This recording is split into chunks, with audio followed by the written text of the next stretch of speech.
네, 아무쪼록 저희가 이렇게 한 3주 만에 뵙게 되는데 제가 지난주 태국 방콕에 이렇게 좀 갔다 오게 됐고요. 참 감사한 시간들을 보낸 것 같습니다.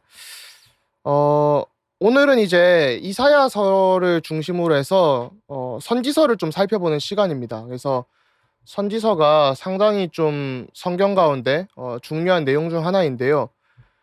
어, 오늘 살펴본 내용은 선지서 개요, 또 이사야서, 그 다음에 선지서 전체적으로는 심판과 구원의 메시지를 하나님께서 허락을 해주시고 계십니다. 그래서 이 내용들이 어떻게 진행되어지는지 조금 살펴볼 예정입니다. 이 선지서를 좀 보시면요, 좀 이 구조가 재밌는 게 있어요. 그 여기 보시면 구약의 구조가 있죠. 그래서 크게는 이제 역사서, 시가서, 선지서 이렇게 나와 있는데 율법서, 대선지서, 시가서 이렇게 해서 5권은 각각 5권씩 있습니다. 그리고 역사서 17권, 다 해서 17권이고 이것도 다 해서 17권이거든요. 그래서 총 39권의 구약 책이 있고 또 신약에는 27권으로 총 66권의 책이 있죠. 이사야서를 저희가 구약의 복음서라고 부르는데요. 또 재밌는 것이 이사야서는 이제 두 파트로 나눠져 있습니다. 그래서 전반부에 1장부터 40장, 그 다음에 39장, 그 다음에 40장부터 66장까지 해서 이 공교롭게도 저희 기독교가 나누고 있는 성경과 굉장히 비슷한 부분들이 있어요. 그래서 참 이렇게 17권이 좀 의도적으로 하나님께서 주신 부분들도 있는 것 같고요. 그래서 이걸 살펴보면 좀 간단하게 살펴보면 선지서가 이제 결국은 17권의 선지서와 17권의 역사서가 결국 선지서가 하는 역할이 역사서에 대한 해석과 또 이 역사를 기점으로 해서 우리가 어떻게 살아야 될 것인가, 말씀 따라가야 될 것인가에 대한 어떤 권고를 주고 있는 그런 내용을 볼 수 있습니다. 그러면서 이 선지자들은요, 공의와 정의, 하나님께서 원하시는 그 공의와 정의를 선포하는 설교자들이었습니다. 그렇기 때문에 그들은 심판과 구원에 대한 메시지를 이렇게 전달을 하기도 했고요. 또 궁극적으로는 우리가 이 땅에 사는 것이 너무나도 힘들고 문제와 사건이 많지만 결국은 오실 메시아와 그가 오셔서 만드실 그의 나라, 하나님의 나라와 종말론적인 재창조의 왕국을 보면서 살아가는 것이다 라는 메시지를 주로 전달하였습니다.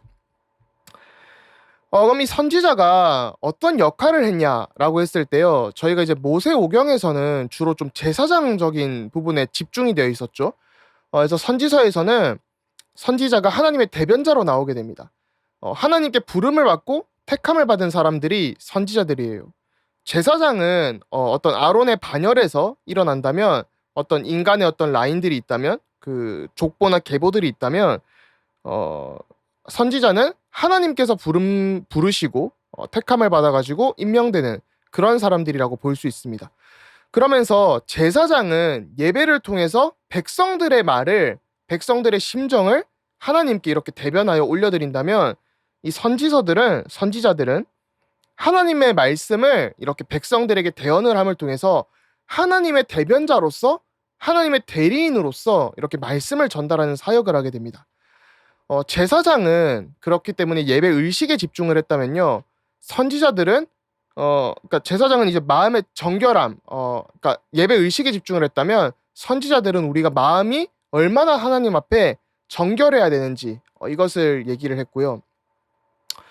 그 다음에 제사장은 율법을 가르치고 예배 의식을 가르쳤다면 그것이 굉장히 실패할 때, 우상숭배로 빠져들 때 선지자가 그것을 지적을 하게 됩니다.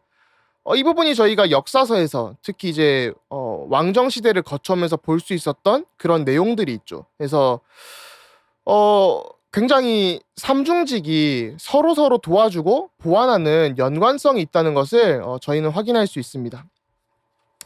그 다음에 이제 미래를 예언하는 일들을 하기도 했고요.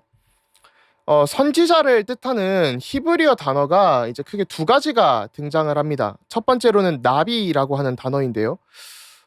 이거는 이제 뭐 저희가 사역을 하는 곳에서도 참 나비라는 단어를 많이 쓰게 돼요. 이 그 곤충 나비가 아니라 히브리어로 나비라는 뜻은 선지자라는 뜻을 가지고 있습니다. 그래서 구약 성경에 약 300번 정도 등장을 하는데 이 뜻은 하나님의 말씀을 대언을 하는 하나님의 대언자라는 뜻을 가지고 있습니다. 그다음에는 이제 로에나 호제라는 단어가 또 등장을 하는데요. 이건 이제 좀 보는 자입니다. 그래서 무엇을 본 자라는 뜻이죠. 어, 두 번이라고 돼 있는데 이거 제가 다시 이번 주에 좀 컨디션이 안 좋아가지고 12번 정도 등장을 하고요. 12번 정도 등장을 하면서 12번 이상 등장할 거예요. 제가 알기로 12번 이상으로 알고 있는데 아무튼 12번 정도 등장을 합니다. 그러면서 하나님의 말씀을 어떻게 받는지에 대한 초점이 돼 있어요. 우리가 말씀을 받는다는 것은 결국 말씀을 본 자들이거든요.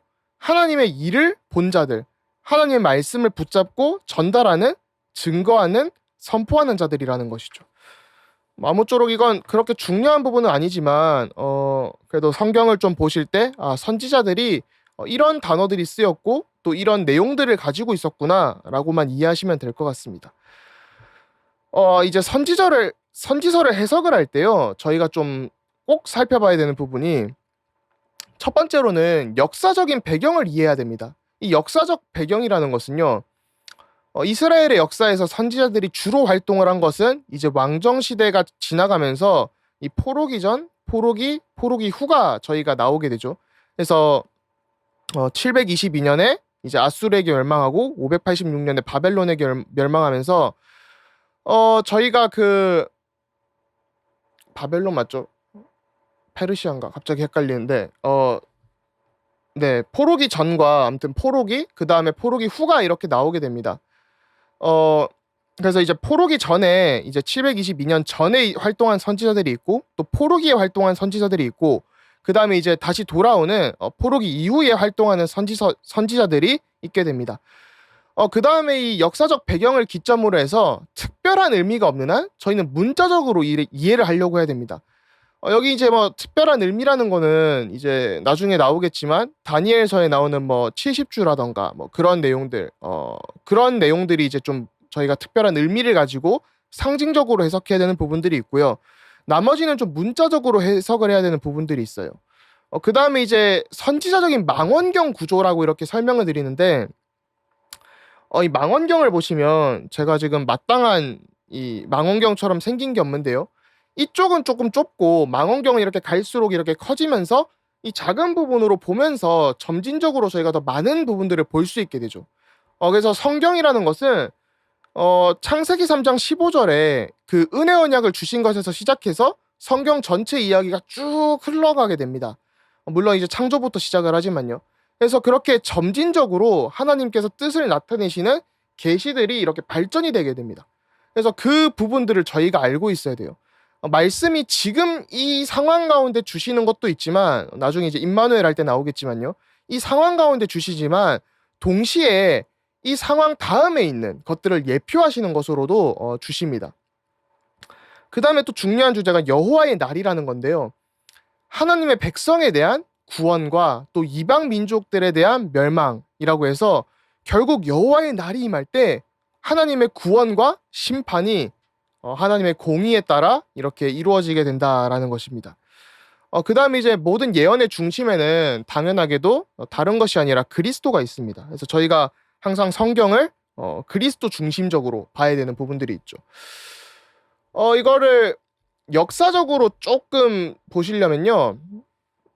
그 제가 아까 포로기 전, 포로기 후 이렇게 포로기 해가지고 역사적 배경을 말씀을 드렸는데 이렇게 포로기 전에 에돔에 대하여 또 니느웨에 대하여 이스라엘에 대하여 유다에 대하여 이렇게 선지자들이 말씀을 대언한 게 있고요.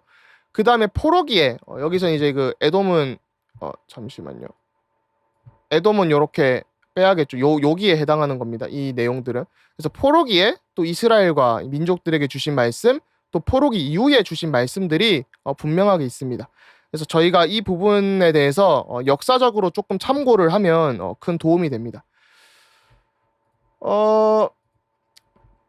그 다음에 이제 이사야서를 좀 집중적으로 보면요. 이사야서에 좀 중요한 주제들이 있어요. 그래서 하나님의 절대 주권이 있고, 절대 주권에는 백성들의 반역과 하나님의 용서, 또 하나님의 심판과 구원, 또 백성들의 부정함과 하나님의 정결하게 하심, 이런 것들이 있고요.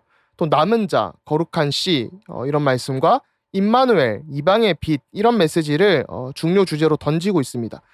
또 좀 다른 표현을 하자면 하나님께서는 진노와 심판을 하시는데 그 가운데서 이 유다 민족, 이스라엘 백성들의 남은 자를 남겨두셨다. 거룩한 씨를 이 땅의 그루터기로, 렘넌트로 남겨두셨다는 겁니다. 그래서 이 전체 세계를 하나님께서는 진노와 심판으로, 구원으로 회복과 갱신을 시키실 것인데, 그 가운데 우리가 전해야 될 것이 바로 이 이방 민족에 대한 빛을 증거해야 된다라는 것입니다. 그래서 이게 굉장히 좀 중요한 주제로 나오게 돼요. 그 다음에 이제 이사야서를 좀 이해를 하려면 이 역사적 상황을 알아야겠죠. 역사적 상황은 이 이스라엘 민족들이 이제 북쪽 지파죠. 이스라엘 722년에 완전히 멸망을 하게 됩니다. 그러면서 아수르가 유다를 침공하게 되고 이런 상황들이 이렇게 주어져 있고요. 그 다음에 이사야서에는 이제 좀 뒤에 나오겠지만 바벨론에 의한 유다의 포로와 회복을 전망하는 일들이 나타나게 됩니다. 그 부분에 대한 예언을 주시는 거죠. 그게 이제 이사야서 40장부터 55장까지 이렇게 쭉 나오게 되는데요. 또 66장까지도 나오게 됩니다. 그래서 이제 그 부분들이 주어진다라는 것입니다. 그럼 이사야서는 두 가지 내용으로 이렇게 두 가지 파트로 부분이 돼 있어요. 1부와 2부가 있는데요. 뭐 3부로도 나눌 수 있지만은 주로 1부, 2부로 나누게 됩니다. 이것 때문에 이사야서의 저자가 여러 명이지 않을까라는 추측들과 비평들도 있습니다. 그래서 조금 성경을 이제 비평적으로 보는 사람들, 또 자유주의 신학자들은 이사야서의 저자가 여러 명이라고 생각을 합니다. 근데 최근에는 이제 저자가 여러 명이다 보다는 아마 한 사람의 편집자가 있었을 것이다 라고 조금 보는 견해가 강한 것 같아요. 왜냐하면 이 내용들의 통일성이 너무나도 있기 때문입니다. 그래서 이제 이 내용들을 좀 살펴보면요. 1부와 2부가 완전히 변화하는 걸 볼 수 있는데요. 1부의 내용의 5가지 핵심은 심판과 구원 안에서 하나님의 영광, 이스라엘의 강팍함, 거룩한 씨와 남은 자에 대한 약속, 또 오실 메시아에 대한 어떤 큰 기대를 주는 것. 그 다음에는 이스라엘과 열방에 대한 하나님의 배제와 포함이 있다는 겁니다. 그래서 1장부터 39장까지는요. 아수르, 이 아시리아 시대를 배경으로 하고요.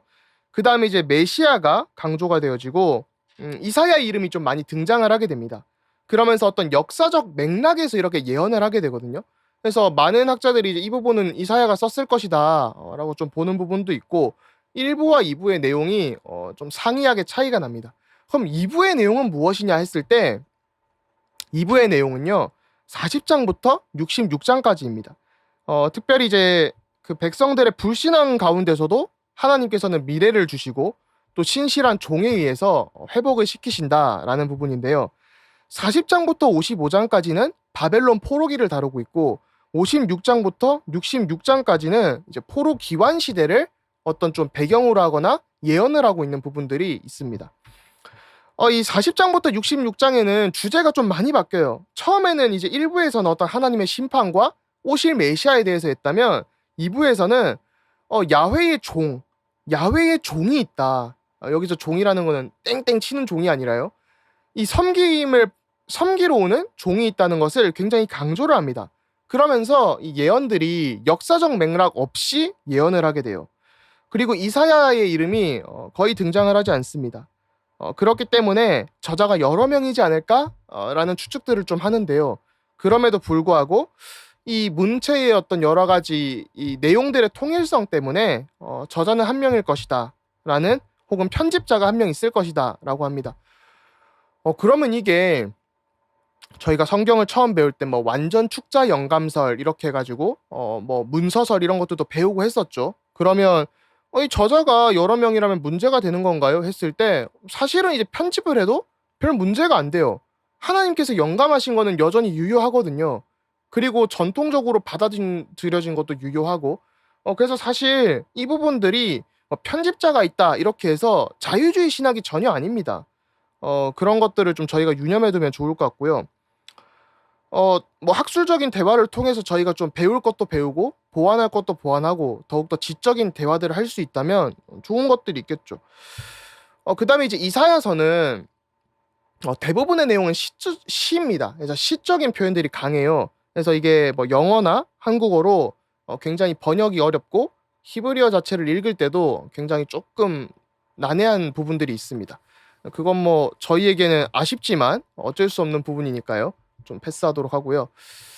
어, 이사야의 메시지를 좀 이렇게 쭉 살펴볼 텐데요. 이 첫 번째로는 이스라엘의 거룩하신 이에 대해서 나옵니다. 하나님은 이스라엘의 거룩하신 하나님은 심판과 구원의 저자라는 거예요. 하나님은 빛도 만드시고 어둠도 만드시는 분이다. 이 심판이라는 것은 결국 우리가 하나님을 떠났기 때문에 이루어지는 것이고 하나님의 공의를 떠날 때 이루어지는 것이고 하나님의 공의 가운데로 들어갈 때 우리가 구원을 받는다라는 부분인 것이죠. 그래서 우리가 하나님을 의지하고 의존하면서 살아가야 되는데 자꾸만 인간을 의지하고 인간적인 방법을 찾고 하나님께 반역을 하는 것이 우리 백성들의 죄 가운데 있는 본질이라는 거예요.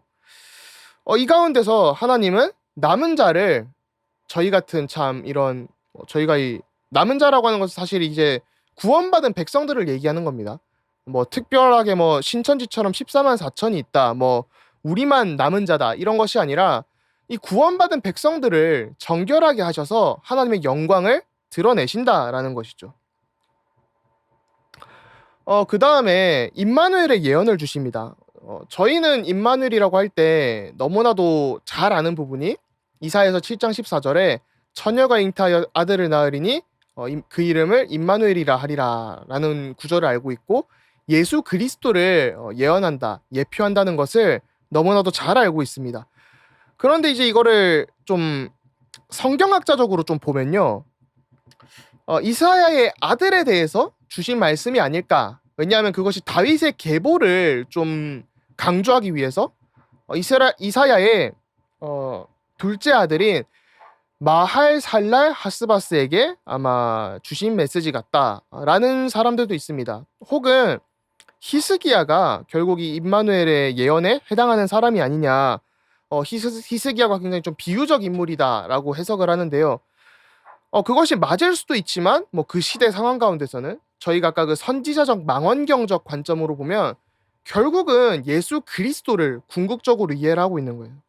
그래서 뭐 요한 칼빈 같은 경우는 굉장히 좀 예수 그리스도를 예표한다고 많이 받기도 하고요. 이 이사야의 아들 이름이 조금 재밌는데요. 이 마할 살랄 하스바스는 둘째 아들입니다. 첫째 아들은 스알 야숲이라는 사람인데요. 스알 야숲의 뜻은 남은 자가 돌아오리라라는 말 뜻이에요. 남은 자가 돌아오리라. 첫째 아들은. 둘째 아들 마할 살랄 하스바스는 노략이 속히 임하리라라는 뜻을 가지고 있습니다. 이 두 가지가 이사야의 메시지를 요약하는 것이죠. 남은 자는 돌아올 것이다. 하나님께서 이 땅에 남기신 렘넌트들, 남은 자들, 이 교회의 성도들은 돌아올 것이다. 그러나 노략은 속히 임할 것이다라는 것입니다. 그래서 여호와의 날이 속히 임할 것인데 여호와를 붙잡아라. 하나님이 우리와 함께한다. 이것을 붙잡으라는 것이죠. 그다음 이제 세 번째 이렇게 메시지를 좀 살펴보면요. 이 열방에 대한 메시지를 많이 줍니다. 제가 오늘 원래 더위가 굉장히 많은 사람이긴 한데 땀이 굉장히 많이 나네요. 왜 그런지 좀 모르겠는데 방이 좀 덥기도 하고. 네. 이 열방에 대한 메시지를 주시는데요.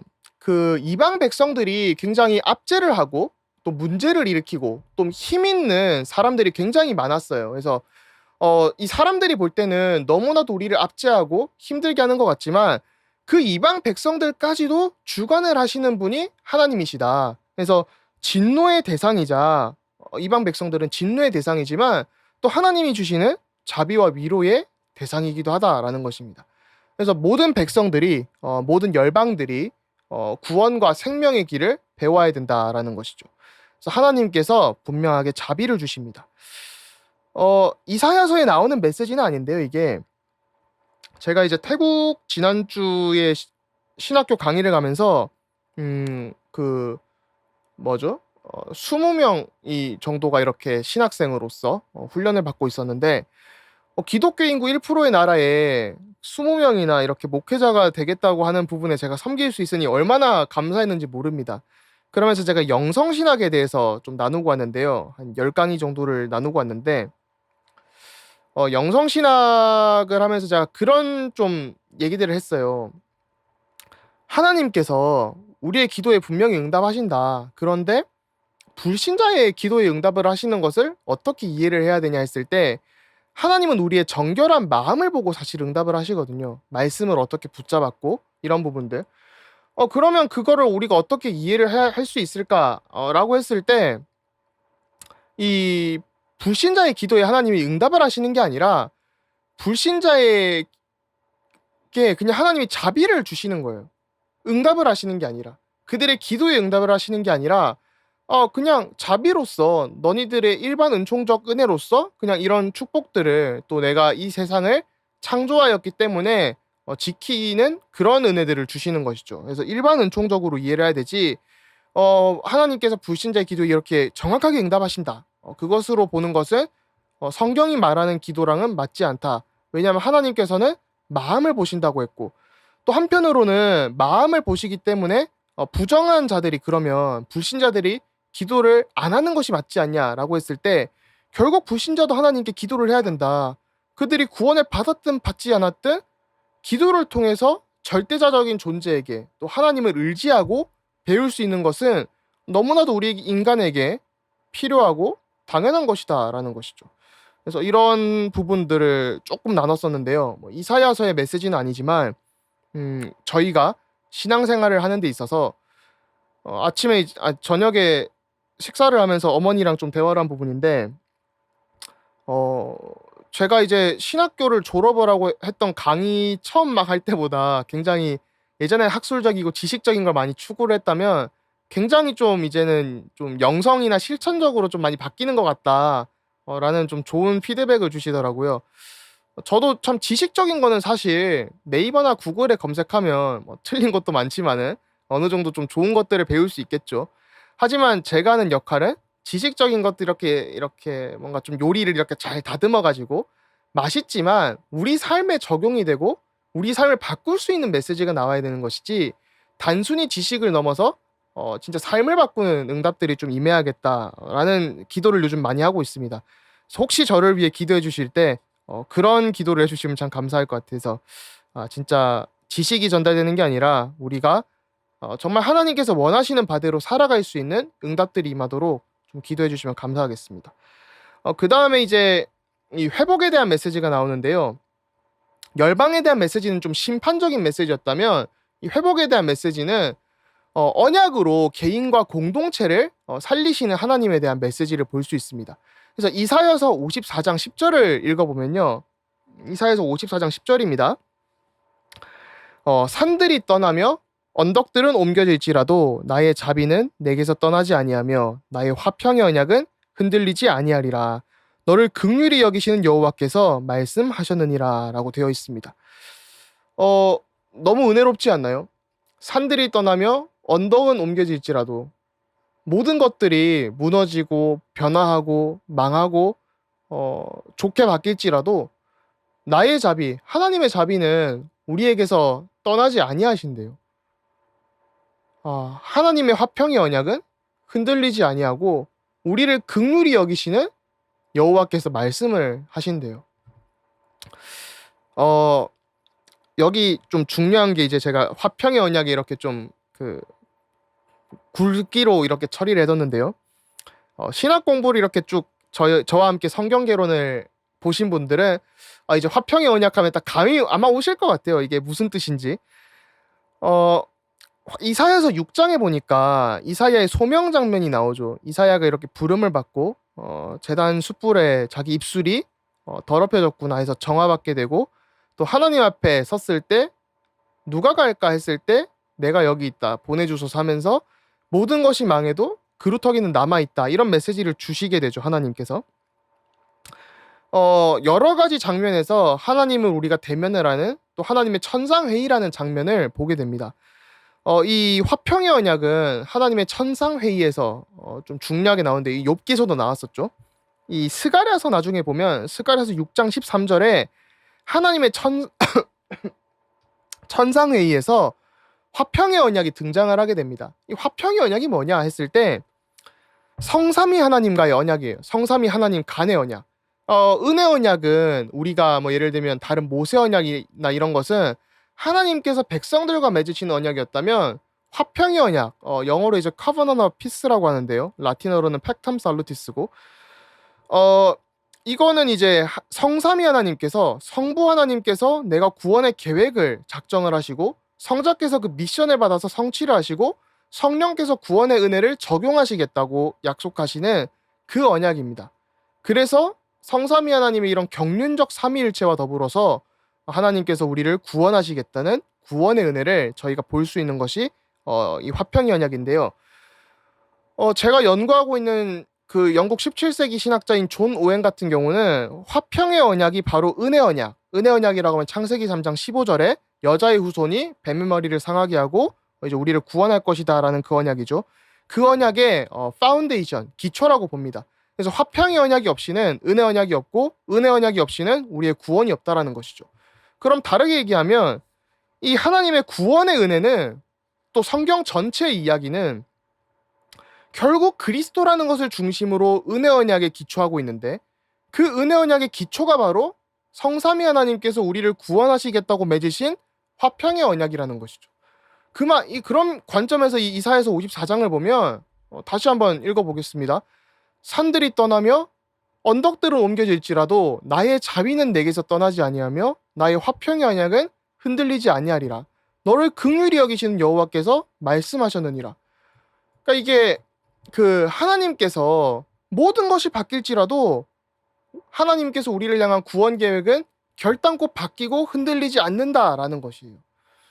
그러면서 우리에게 새로운 이름들을 주십니다. 우리를 이제 의의 성읍, 신실한 고을, 거룩한 백성, 찾은 바 된 자요, 버림받지 아니한 성읍이라고 하나님께서 우리에게 새로운 이름, 새로운 정체성을 주십니다. 전에는 죄인이었지만, 전에는 버림받았지만, 전에는 우리 마음과 삶에 악과 고난, 화평의 반대인 정말 이 불안함이나 여러 어려움들이 있었지만, 하나님께서 이 주시는 은혜 가운데 우리는 여전히 그런 상황 가운데, 문제 가운데 있을지라도 의의 성읍으로, 죄인이지만 의인으로, 우리는 여전히 하나님 앞에서 불신앙을 하지만 신실한 고을로, 하나님 앞에서 거룩한 백성으로 구별되게 하나님께 찾은 바 되고 버림받지 아니하도록 부르셨다는 겁니다.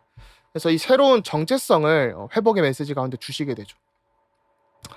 그러면서 그냥 메시지만 주시는 게 아니라요, 변화가 많이 일어나게 됩니다. 전에는 종교적이었는데도 이 주님의 이름을 부르지 않았거든요. 그러니까 주여 주여 하는데 마음은 다른 데 가 있었던 거예요. 그 백성들이, 입술이 더럽혀져 있던 백성들이 이 제의적인 그 정결의식을 통해서 깨끗하게 되어지고요. 또 언약적 공식으로 우리를 정결케 하십니다. 그래서 이사야서 40장 1절에 보니까 내 백성이라고 칭하시고 너희 하나님이라고 칭하십니다. 그래서 하나님께서 우리의 하나님이 되시고 우리는 하나님의 백성이 되는 그런 은혜를 주시는 것이죠. 그래서 이사야서에서는 경고를 하는 것이 종교적인 외식, 우상 숭배를 하는 사람들과 위선을 갖고 있는 사람들, 또 사회적 불의를 만드는 사람들, 극심한 우상 숭배를 하는 사람들에 대한 경고를 계속해서 주시게 됩니다. 그 다음에 이제 이 이사야서 거의 막바지로 오고 있는데요. 주님의 신실한 종이라는 메시지가 주어지게 됩니다. 주님의 신실한 종, 쉽게 보면 이제 예수 그리스도를 예표하고 있는 부분인데요. 이 개인이나 민족으로 보기도 합니다. 그러니까 예수 그리스도가 맞는데 사실 이 주님의 신실한 종, 야훼의 종은 더욱더 넓은 의미가 있는 거예요. 유다 민족 전체로 보는 사람도 있고요. 고레스 왕, 이사야, 수룹바벨 등으로 한 개인으로 보는 사람도 있습니다. 그러나 궁극적으로는 예수 그리스도를 바라본다는 것이죠. 아까 말씀드렸듯이 선지서는 그 당시에 주는 메시지가 있을 수도 있지만 그 당시와 더불어서 결국 예수 그리스도를 바라보게 하는 이 이중적인 계시가 또 포함되어지게 됩니다. 그래서 예수님께서 뭐 이사야서 53장부터 시작해서 뭐 고난을 받으시는 그런 부분들이 쭉 나오게 되고요. 53장, 55장 뭐 이렇게 종의 노래 이런 것들이 나오게 되죠. 그다음에 이 고난의 종에게는 그러니까 신실한 종에게는 이중적 사명이 있다는 거예요. 그 이중적 사명의 첫 번째가 언약적 관계의 회복이다. 하나님과 백성들의 언약적 관계가 회복돼야 되고요. 그다음에 이 하나님의 구원의 빛, 이 복음을 이방의 빛을 열방에 전하는 것. 그래서 우리가 이방의 빛으로 부름받았다는 겁니다. 그리스도가 결국 이방의 빛이기 때문에 우리는 그리스도를 증거하는 것이죠. 우리는 우리를 증거하는 것이 아니라 바울 사도가 얘기한 것처럼 우리를 증거하는 것이 아니라 그리스도를 증거하는 것입니다. 그래서 우리는 연약하지만 그리스도께서 완전하시고 사람들에게는 우리가 필요한 것이 아니라 어떤 면에서는 교회도 필요한 것이 아니라 복음이 필요하고 그리스도가 필요하기 때문에 모든 것은 불완전하지만 그리스도께서만 완전하시고 충분하시고 모든 것이기 때문에 이 이방의 빛이신 그리스도를 증거해야 된다는 겁니다.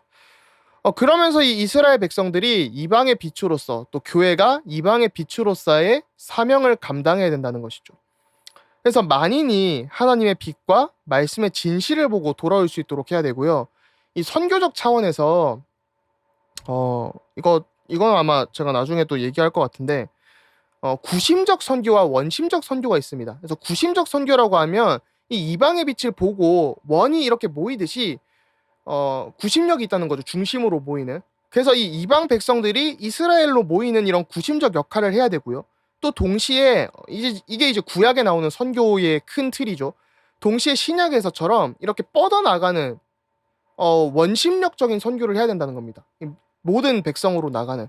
저희는 흔히 이제 구심적 선교가 구약의 선교고 원심적 선교가 신약의 선교다라고 이해하는데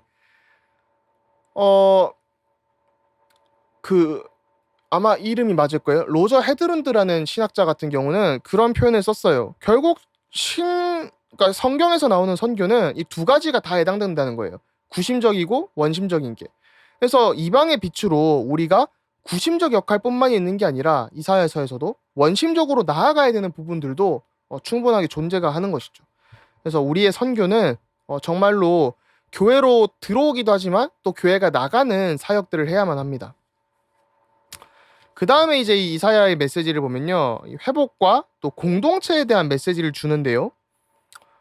서로 돕고 살리는 공동체가 돼야 된다. 이런 메시지를 주기도 하고 종교적인 분주함이 아니라 우리가 정말 마음의 예배를 드려야 된다라는 부분들을 주십니다.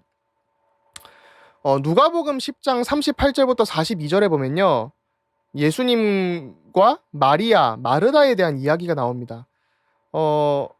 열심히 예배를 준비하지만 결국은 우리가 정말 이 예배를 그냥 준비하는 모습뿐만 아니라 정말 이 예배를 마음으로 드리는 모습이 필요하겠죠.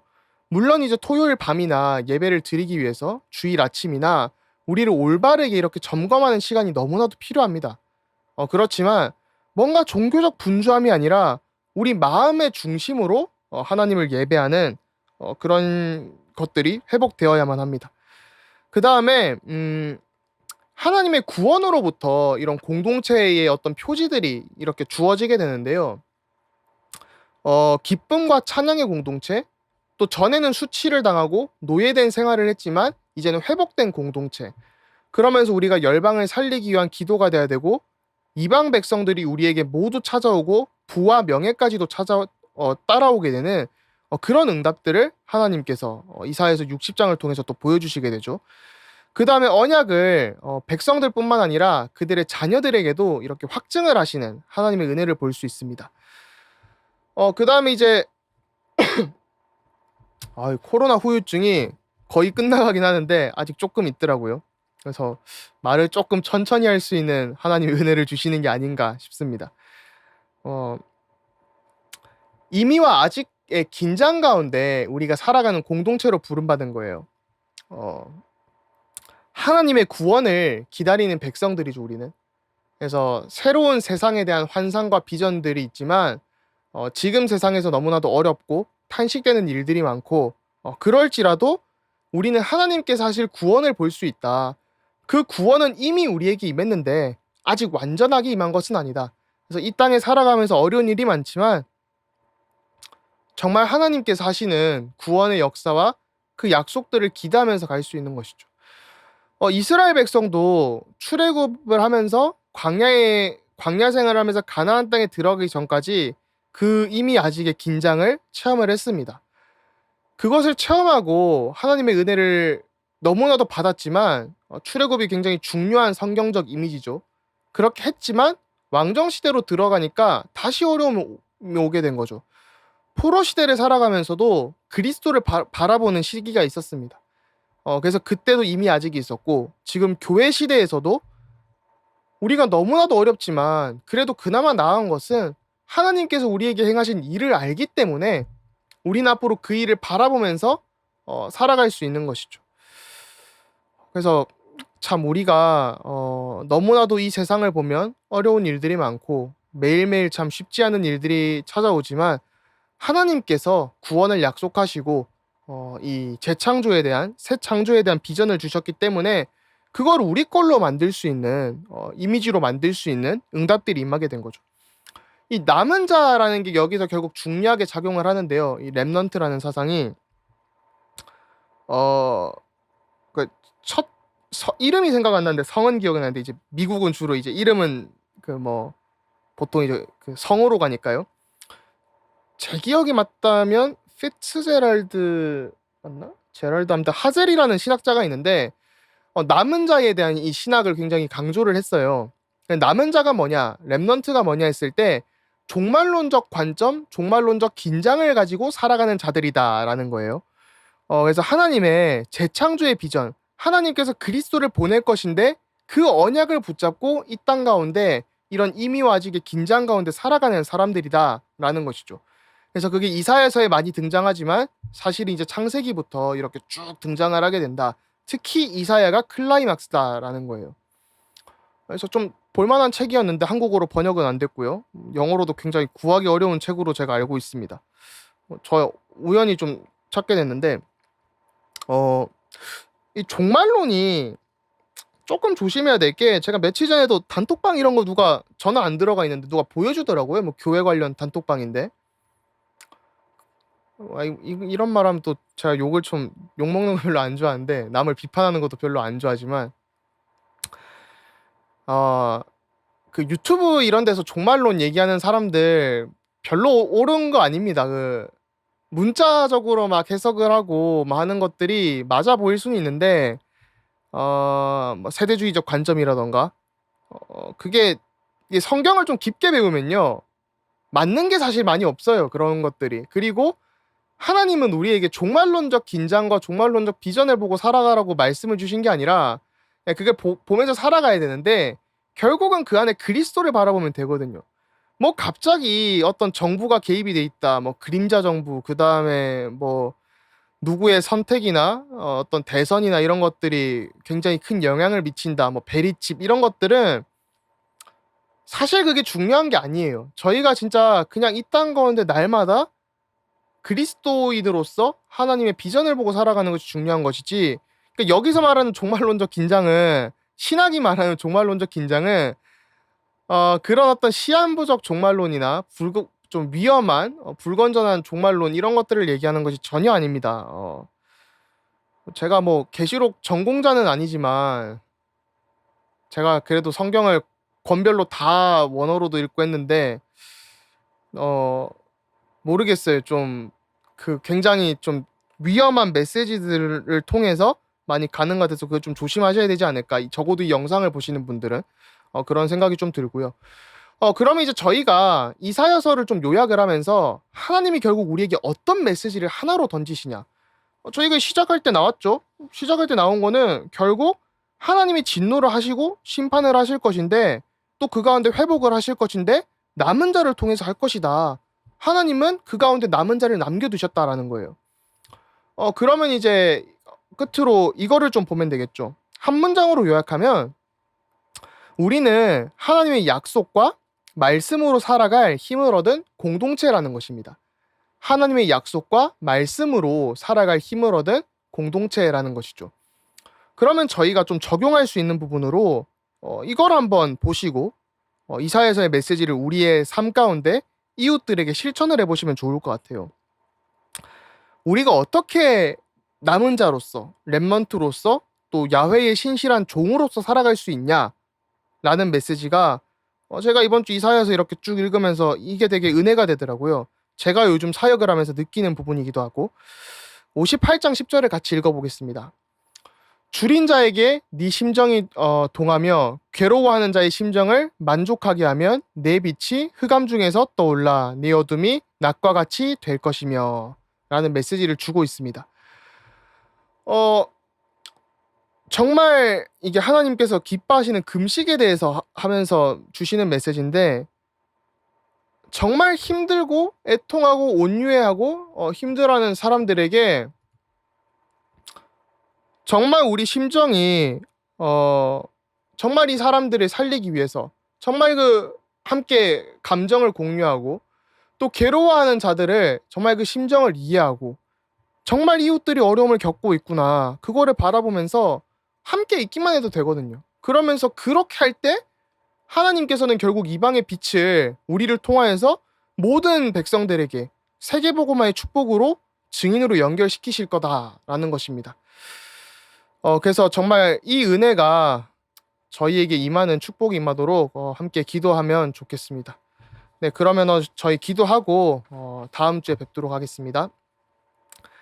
하나님 감사합니다. 우리를 하나님의 자녀로 남은 자로 불러주시니 감사드립니다.